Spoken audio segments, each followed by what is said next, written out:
Donc, comme ça, on a terminé la déclaration de tous les modules de la solution de notre programme principal. Donc, dans notre programme principal, on a utilisé trois modules, module saisir, module archade et module premier. Donc, avant le programme principal, on doit déclarer tous ces modules. Donc, vous avez ici le programme principal. Et avant le programme principal, on a déclaré le module archade. Dans ce module archade, on a utilisé un module somme de chiffres. Donc, avant le module archade, on a déclaré le module somme de chiffres. Et dans le programme principal, on a utilisé un module premier. Et avant le programme principal, on a déclaré ce module premier. Et le dernier module qu'on a utilisé dans notre programme principal, c'est saisir. Après la partie var, vous avez le module saisir. Donc, comme variable globale, on a seulement trois variables, m, n, i.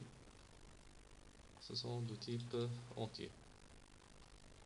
Donc, comme ça, on a terminé la solution. Juste une petite remarque concernant l'ordre de déclaration des modules. Donc, vous avez le choix de déclarer les modules selon n'importe quel ordre. Selon, dans certains cas, exemple, dans le cas de archade. Dans le module archade, vous avez utilisé le module somme de chiffres. Donc, obligatoirement, vous devez déclarer somme de chiffres avant le module archade. Donc, je vais faire la compilation. Donc, ma solution est exacte. On n'a pas des erreurs. Mais je vais inverser l'ordre. Par exemple, je vais inverser l'ordre de ces deux modules. Donc, je vais faire couper le module somme de chiffres. Couper. Je vais mettre ce module après le module archade. Coller.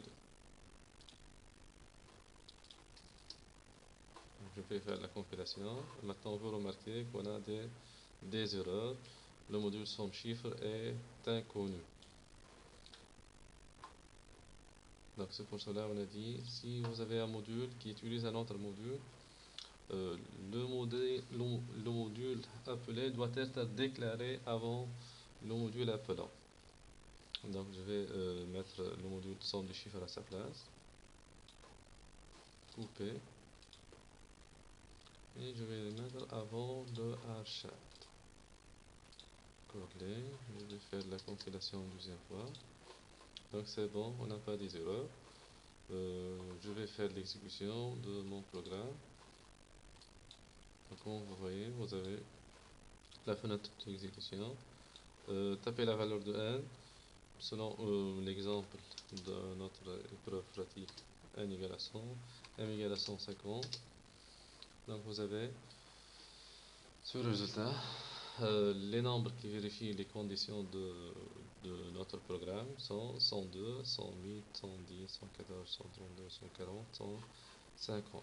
Donc 102 car 102 est un nombre archade et 101 est un nombre premier. Donc vous avez presque le même résultat. Vous avez le même résultat de l'énoncé de notre épreuve pratique, on a dit, d'informatique, de la date 26 mai 2014 à 8 heures. Donc comme ça, on a terminé la collection. Merci pour votre attention.